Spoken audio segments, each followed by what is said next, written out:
What's up, y'all? I'm finally getting around to reviewing the new Twin Temple album. This album dropped back in like mid-ish October, and man, did we wait a long time for this album. A good couple years. I can't remember if the first album came out in 2018 or 2019, but man, this is one of my favorite newer bands that has been floating around.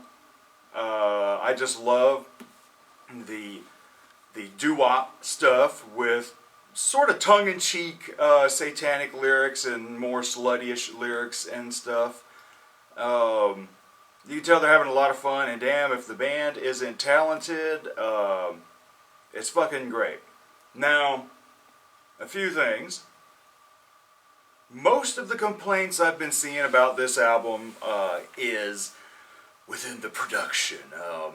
They went hardcore on the old-timey late 50s, early 60s, even like maybe mid-50s production style, where the album straight up, it sounds like it's peaking a lot of the stuff, especially the vocals. Like it gets distorted, it gets in some other people's words, unlistenable. But to me, I don't have a problem with it. I think it's cool. To me, it just works for the style. Now, I will say they did this on the first album, but I think the first album did it better production-wise because it wasn't too distorted. You could understand what she was saying in all the songs. This one, some of the songs, it's like her vocals are kind of mixed in the back, and it is hard to understand what she's saying in a few tracks, which kind of sucks because her voice is great. Her voice can fucking soar like hard fucking core, but I don't know if they did this on purpose or if it's a mistake. I don't know, but to me, I do think the production sounds cool. It does sound like you're listening to something from 50, 60 years ago, which is cool. And then there is also, that is the main complaint with this album. The album is only, what do we got? It's 8 songs, 28 minutes, which is fine. All them old records were like that. But, to me, the long wait for this album, I do believe this album could have had at least 1 to 2 more tracks, especially since I'm surprised that,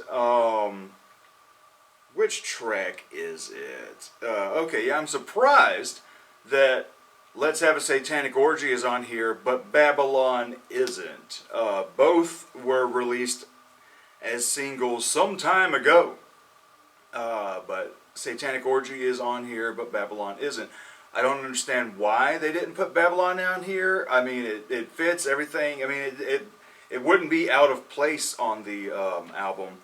But if you look at the first album, which had 10 songs, 8 vocal singing songs, and then 2 like amazing instrumentals, but then 11 tracks if you, I held up 6 fingers. 11 tracks if you count the special version that you could only get at their website that has the satanic ritual at the end of the album. And to me, that album kind of hit like a sweet spot in length. And this one, the 8 songs and the short run time isn't necessarily a detriment, because once it's over, I want more, obviously, so I turn it back on and listen to it again. I will also say, you also got to mention big complaints, and it's not necessarily with the band, but I'm a CD guy, and you guys all know this. My CD copy came in, the moment the album was released. But there's a ton of people who pre-ordered the vinyl versions and the first pressings and all this stuff. And I guess Twin Temple used to handle their own merch store, but then handed it off to some other company.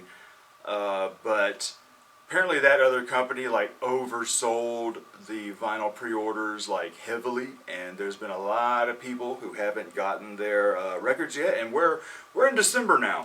And there's a lot of people that didn't get the record that they pre-ordered because those pre-orders were oversold. And I feel you guys. I hate it. I really do hate it for you because that kind of shit sucks. You know, you pre-order something the moment the pre-order drops and you get an email saying, oh, we're sorry. There was only 300 copies of this, but we sold it to 500 people. Sorry. That's kind of lame. It is pretty lame, but you know, I don't know what or who will handle it. Like I said, I'm a CD guy, so I didn't run into this problem, but I damn sure feel you guys. It really fucking blows. But the album starts with "Burn Your Bible," and that's when they double down on that old school production. I love the horns. I love the hooks, the glockenspiels, and the chimey, just the chiminess of and brightness of the music. It's very sunny. I like this. That, you know, the music is very cheery, but the lyrics are they're almost, you know, I don't know how serious this band really takes this. I haven't been to one of the shows, but I do know they do satanic rituals and stuff like that. But I don't know how hardcore serious they are with it all, because there is a tongue-in-cheek flavor to all this stuff.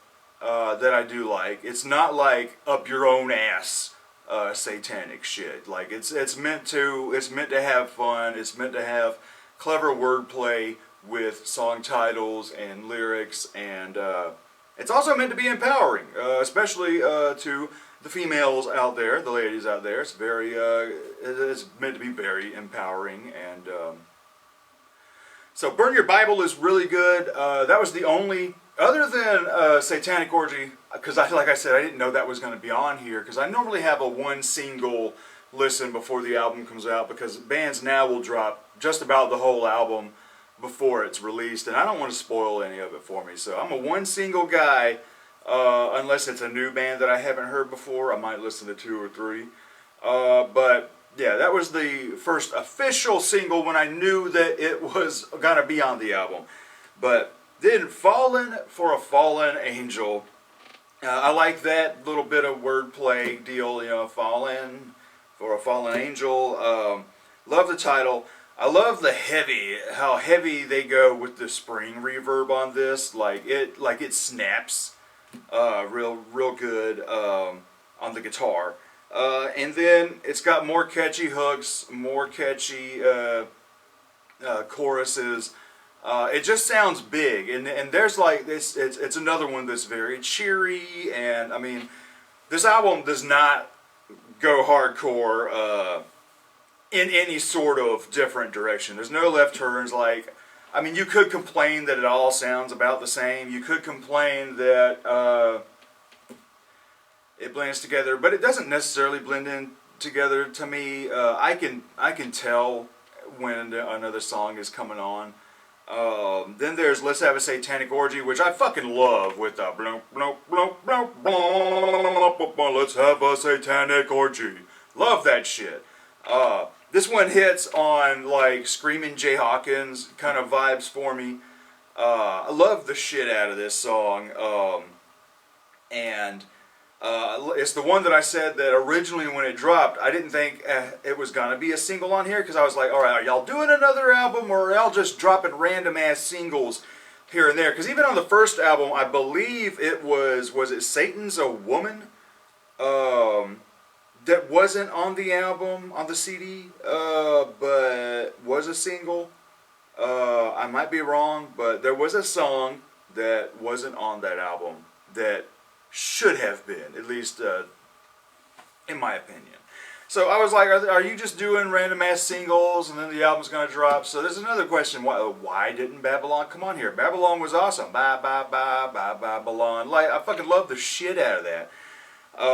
Sacred whore I fell upon. Love the shit out of it. So anyway, I love the horns on this and the sort of almost dark kind of tango vibes. And then a little bit in the middle when it's like, what's the matter? You don't like the taste of blood? And the little witch cackle.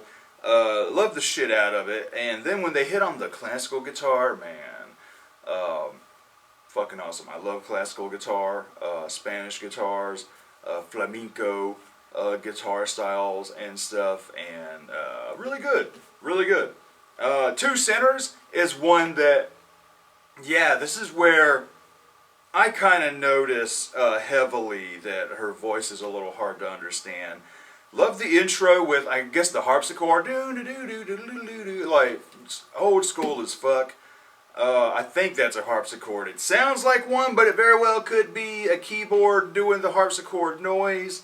At least that's what I assume it's meant to be. Hell, maybe it's another instrument that sounds similar, and I'm getting it all wrong. I mean, that's all the time. I love the sha-la-la-la, you know, I love that kind of shit going on in this song, and more great fucking hooks. But yeah, this one is a little hard to understand what she's saying. And then next is Black Magic, which it's got more on the glockenspiel, and I believe that's supposed to be a vibraphone in there. And then maybe some xylophones. I can tell the difference between a glockenspiel and a xylophone is the xylophone is made of wood and you get that more boniness, whereas the glockenspiel is real chimey. The keys are made out of metal. But it's a good standard doo-wop track with great lyrics, you know, having sex in a church. Well, my magic is black. Well, my magic is black. And then a great saxophone solo, which does change things up. The other songs had more reverby, not necessarily surfy guitar solos, but guitar solos from that time. Real simple, real short, but they're great. Like they're great in their simplicity. And so hearing a sax solo was really cool. Spellbreaker starts with a spoken word bit that is a little hard to hear. But her vocals get a little more attitude on this song. More great fucking hooks. I like the I'm the baddest witch in the world. Like, it's so fucking cool, man. So good shit. And then love the guitar solo on that one. Be a Slut is another favorite. Love the message. Be a slut. Do what you want. You know. Do what thou wilt. As long as it doesn't interfere with the will of others. Am I right? Am I right? But it's another one that's got another great sax solo. It's all about fuck what people think, be who you are, you know. And I love the line, I don't spread the gospel, but I sure as hell spread my legs. That is hilarious, and it's awesome. Love the shit out of that. Then the last track on the album, like I said, this bitch is short. God is Dead, the title track. I love the shit out of this, because it starts off as a nice little ballad thing. I love the string section on this. Her vocals really soar on this motherfucker. But then you think it's over. The song, it kind of fades out, and you think it's done, but then it all comes back in. It's faster, it's more cheery, and I'm so happy that God's dead. Whoa, whoa, whoa, whoa. Fucking love the fuck out of that. Like, it comes back, it's much cheery, and it's like, you know, fucking, you're getting all into your shit. This album is a damn good follow-up, and I'm not ready to call any of their stuff Same Shit Different Album yet. This one just kind of doubles down on the music styles that worked on the first one. Who knows what the next one's gonna sound like? I will say, back to the production style, that they did one song several years ago that did have a more, it was this doo-wop stuff, but it did have a more modern production sound to it. And to me, that is probably my least favorite song of theirs, just because like it's a good song, but the more modern production techniques kind of just take away from the more uniqueness of the way their other stuff sounds. Maybe it could have been better on here, but like I said, it doesn't bother me too much at all. Like there's a few songs where it's a little hard to hear what she's saying, but me, I do. I don't have much of a problem picking out all the different instruments. I do think the instruments are mixed fairly well, but her vocals, sometimes they could be in the front, sometimes they're in the back. Don't know what's going on there, if it was intentional or they just... No clue. But it doesn't bother me, but it damn sure has bothered a lot of people. And I don't blame you, because I can definitely see this, you know, I mean, I could say it sounds like shit, because technically in a way it does, but to me I think it sounds cool. I mean, so there's that. I like the lyrics, the catchiness of all the songs. It's a very quick runtime. No songs wear out their welcome. Each song barely goes over 3.5 minutes. Except for maybe God Is Dead. But damn good album. I give it an 8. That's mostly because I do wish there was an extra song or two. Like I said, don't understand why Babylon's not on there, but it's their decision. It's totally fine. I'll just turn the album back on. Or go back to the first one. Totally fine. And I will, and it's an 8 because the production doesn't sound as good as the first album. Like I said, the first album does this old-timey shit much better. But who knows? Who knows? I'm not the artist. They are. But let me know what you guys think. And talk to you later.